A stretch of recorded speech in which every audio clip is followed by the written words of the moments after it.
How's it going, everyone? Hope you're all well and looking after yourselves as per usual. Mr. Boulder here, and I'm back today with my answers to Scott the Rock Scout's Metal Tag 2023 questions. Scott's been doing this for about 2 or 3 years now, and it's always a good thread to jump on. Loads of great responses I've watched already. Still got some more responses to watch. I shall leave the link to Scott's video with the questions in the description box of this video. Without any further ado, going to get straight into it after the usual sip of coffee. Question 1 is a False Start album. An album that initially you were kind of on the fence with but grew to love. Going to go back to 1993 now, and I can't believe that's 30 years ago. But for me, Anthrax is the sound of white noise. I guess at the time I was just wanting more thrash, and obviously was used to Joey Belladonna singing, but John Bush had come in. A fantastic vocalist, has to be said. And I did like this album when it first came out, but years later I went back to it and then realised it's absolutely brilliant, and simply saying like wasn't enough. It's really, really good. Potter's Field, Only, Room for One More, excellent song. Package Rebellion is great. High Pro Glow, Black Lodge, phenomenal song. Burst, This Is Not an Exit. Yeah, I can't believe I just literally thought this was okay at first. Went back to it years later, so much better than I remembered it being. Like I say, it was completely different. Thrash was on its arse in 1993. Anthrax changed up their style to move with the times, and they released a great album, which I didn't really appreciate at the time, but I really do appreciate now. It's absolutely fantastic. So that's my answer for question 1. Anthrax is the sound of white noise. Question 2, an album with war-themed lyrics. I've gone for a bit of an obvious one here. Bolt Thrower, a Mercenary from 1998. The front cover is all about war, obviously, and the song titles, lots of war references in those.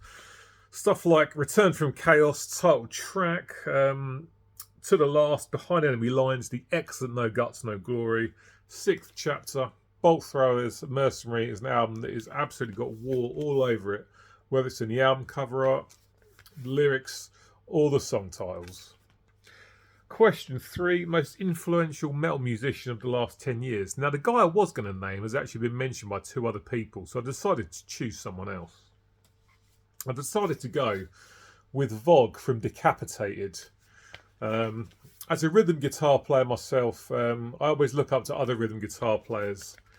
And, Vogue plays lead as well, but his rhythm playing throughout his entire career has been phenomenal. This is their first album, Winds of Creation, from 2000. He was only 19 when this came out, and the guitar playing on this record is absolutely outstanding. And, 23 years into his career, he's still absolutely nailing it now. Their latest album, Cancer Culture, is an absolute banger. I did change the direction about 2008 to a bit more of a groove kind of style, but the latest album's got a lot more of the old school death metal back in it again. I think he's a phenomenal guitar player. He's also a member of Machine Head these days, but just a fantastic player, an inspiration when it comes to guitar playing for me. Like I say, amazing riffs, great solos, and the quality of his riffing and soloing hasn't dropped over the years. I mean, I listen to the stuff now, and the riffs are still absolutely phenomenal. Here he is here. And the solos are great. Fantastic songwriter. He's come through some hard times in his career. Obviously, his brother Vitek was killed in a bus crash when the band's tour bus crashed back in about 2007. But he came back with a new lineup, and they're still releasing great music now. The first 4 albums are the best, but I still like the groovier stuff they put out over the years. But Vogue's just a phenomenal musician and a great inspiration, and a guy that's really influenced me. I mean, don't get me wrong, I'm not saying I'm as good as a guitar player as he is, because that's never going to happen, but he's definitely an influence for me when it comes to riff writing and excellent guitar playing. Just a phenomenal guy that doesn't get talked about a lot, so here we are now. Number 4, a band on your to see list. Now, I've gone to Bloodstock for about 10 years with my friend Paul. And I've seen so many classic bands over the years, whether it's Cannibal Corpse, Nile, Death Angel, King Diamond I saw years ago. That was really good. But this band has eluded me so far, and considering the amount of bands I've seen there, it's amazing I haven't actually seen them. But at some point, hopefully, I'll get to see Morbid Angel. This is their excellent 1998 album, Formulas Fatal to the Flesh. I'm showing this one because if I'm going to see Morbid Angel, the more likely it's going to be with Steve Tucker. And that's not a problem for me. I know a lot of people only go for the Dave Vincent era stuff, but to be honest, I think Dave and Trey don't really get on anymore, so that's not going to be happening. But I like the Tucker era stuff. I think some of it's underrated.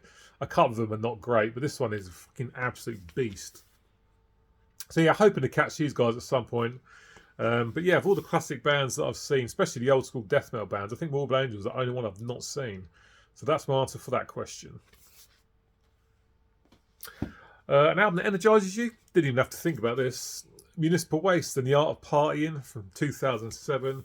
It's an excellent crossover thrash metal album, full of energy. This goes at pretty much 100 miles an hour the whole time. The slowest this gets is mid-pace, and that's not even that slow. Tony Forrester on the vocals, absolutely love his voice. Ryan Waste's riffs are superb, packed with great songs. The Art of Partying, Headbanger Face Rip, brilliant track. Mental Shock. Beer Pressure's great. Sadistic Magician, probably one of my favourite songs of theirs. Open Your Mind, great stuff. Just a great album. It's full of energy. Like I say, it's pretty much fast the whole way through, and that's why it energises me. It hardly ever comes out of Top Gear, and it's a phenomenal album. Municipal Waste, The Art of Partying from 2007. It's definitely got a lot of energy to it. Big Freeze, show an album with lots of ice or snow on the cover. I've gone for Obituary and Frozen in Time, their comeback album from about 2004. No ice on the back, but plenty on the front. And obviously, the cold sort of theme runs in the title as well.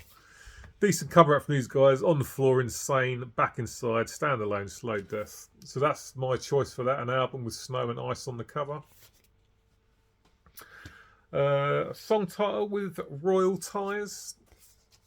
I'm going with Yngwie J. Malmsteen, and this is his trilogy album from 1986. And the song I'm talking about is The Excellent Queen in Love. Great track, catchy chorus, brilliant vocals, obviously phenomenal guitar playing from Yngwie. I had quite a few ideas for this one, but this is the choice I ended up going with in the end. Excellent stuff. A predominantly green album cover. I didn't even have to think about this one. Type of Negatives, World Coming Down from 1999. Excellent stuff from these guys. You even got some green on the back as well. Gothic metal, very doomy, brilliant stuff. Excellent album cover. I've always enjoyed that one. So lots of green there. Lots of green on the back, so that's my answer for that question. An album released in 2021 that you bought that you didn't listen to in 2022. Didn't have to think about this one either. This is Bewitcher and Cursed Be Thy Kingdom. And the only reason I didn't listen to this last year is because I listened to it so much in 2021. Excellent album, a band I discovered through the VC. Great stuff. I listened to this so much at the time. It's such a great album. Title track's brilliant. The Widow's Blade, Sign of the Wolf, stuff like that. So that's the only reason I didn't listen to it in 2022, because I spun it so many times in 2021. Best one of 2022, old or new? For me, it's this. And this is Gun, Gallus from 1992. Gun, a Scottish hard rock band. And why this was my best find is because it came out in 1992. And as we all know, original presses from 1992 are not easy to come by at all. And when you do find them, they're usually quite pricey. This one was really well priced, actually. Great album from these guys. Steal Your Fire, Money to Burn, Welcome to the Real World, Higher Ground, Borrowed Time, Won't Back Down. Yeah, one of the local sellers that knows me in the area messaged me when he got this and said, "Are you interested?" And I couldn't take off his hands fast enough. Albums from 92, original presses are not easy to come by, so I had to grab this. And Guns Gallus is a great album. I'm glad I finally got it in the collection. I was not sure if it would ever turn up, but here it is, and thank God for it. A new band of discovery of 2022. This is Undeath and their excellent It's Time to Rise from the Grave album. Again, this has been shown by quite a few people in the VC. Had to check it out, and it's brilliant. Listened to it just last night again, and I absolutely love it. Excellent death metal, old school sounding death metal, with a modern sound to it at the same time. Fiend for Corpses, Rise from the Grave, Human Chandelier. Excellent songs. The riffing on this is absolutely phenomenal. Great vocals, drums are absolutely brilliant. Fast, frantic death metal, just how I like it. It's just such an absolutely great find from last year. And yeah, it's another one of those bands that without the VC you may not have discovered. An album sold to you by a song. The album is 1994's Cleansing by Prong. And the song was Snap Your Fingers, Snap Your Neck. And this is my original 12-inch picture disc single that I bought all the way back in 1994. Excellent song. This has got 5 different versions of Snap Your Fingers, Snap Your Neck on it, which is absolutely ridiculous. Just give me the original version. There's the picture disc, looks really nice. Tommy Victor on guitar and vocals, an underrated guitar player, I think. You've got Paul Raven on bass here, who has sadly since passed away. He used to be a member of Killing Joke as well. But I hadn't really heard anything like this at the time. You know, obviously there were nothing like the likes of Motley Crue, nothing like Iron Maiden, nothing like Slayer. It had kind of an industrial sound to it. And I hadn't really heard anything like this before. I mean, I'd heard a bit of Nine Inch Nails, but not very much. But Prong is an underrated band, I think. Excellent band. Cleansing, as far as the album goes, I find half of it really good and half of it a bit forgettable. But this song definitely sold the album to me, and I absolutely love this song still to this day. Excellent stuff. My anticipated album of 2023. There's quite a few, to be honest. I mean, I think Obituary is the one I'm looking forward to the most, but I'm also looking forward to new albums by Black Star Riders, Immortal, Judas Priest, and oh god, who's the other? Metallica, of course. Yeah, I really like the new Metallica song, so I'm looking forward to the new Metallica album, without a doubt about it. So there's quite a few albums I'm looking forward to this year.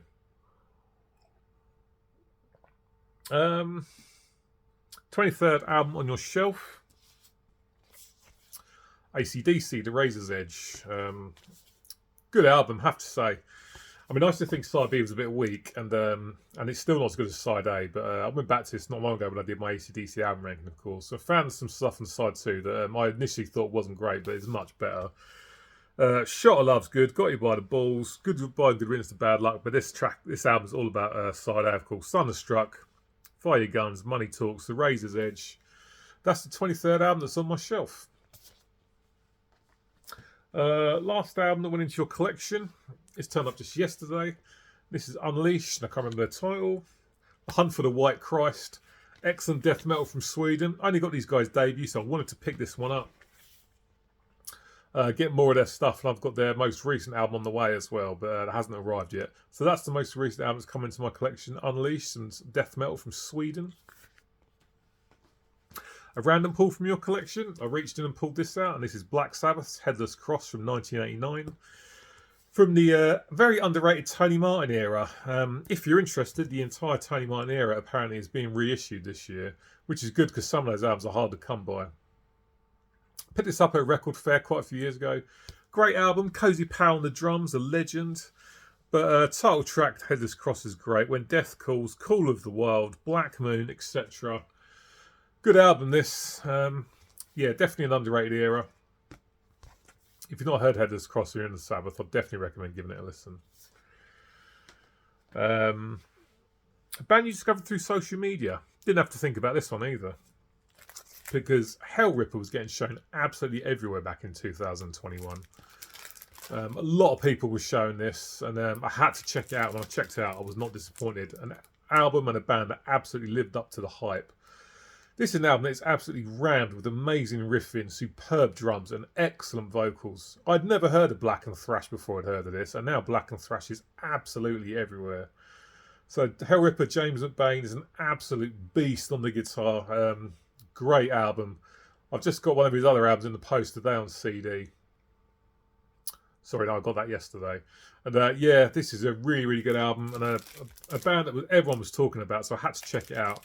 I then posted it on my Facebook, and quite a few of the metalheads in my local town were commenting on it saying, who's this? Never heard of it before. And I said, yeah, he's brand new to me as well. And those people went out and bought some copies of this as well. So that's a band that was recommended to me, or I discovered, I should say, through social media. Hellripper's absolutely fantastic.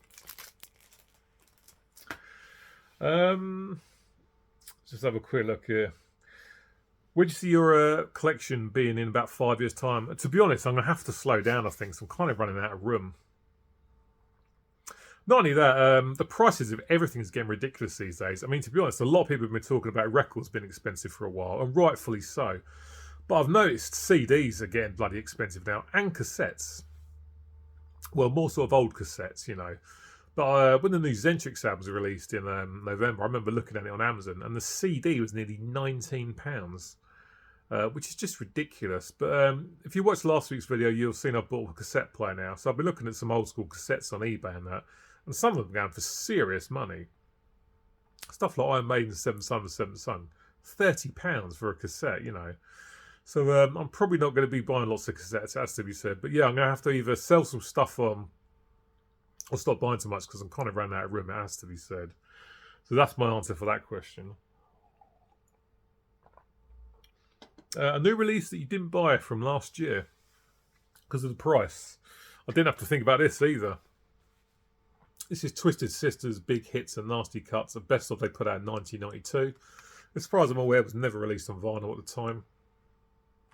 And last year, the reissue this came up on Amazon. I was really excited because I thought, I've got to get that, until I saw the price. For a best of 2 LP set of Twisted Sister, the pre-order price was £70. That is not happening. That is so much money for an album, which is basically a best of, you know. So that was absolutely not happening. That is just way too much money. I mean, who the fuck comes up with these prices? I just do not know. Something like that should be costing the maximum, I think, £30. Not over double that. So if I can find a copy of this out and about on eBay somewhere on vinyl, I'll grab it. But I was not paying £70 pre-order price. That's absolutely ridiculous. No chance. And the last question is a song that doesn't belong, a song that spoils an album. For me, I'm going with Primal Concrete Sledge from Pantera's excellent 1990 album Cowboys from Hell.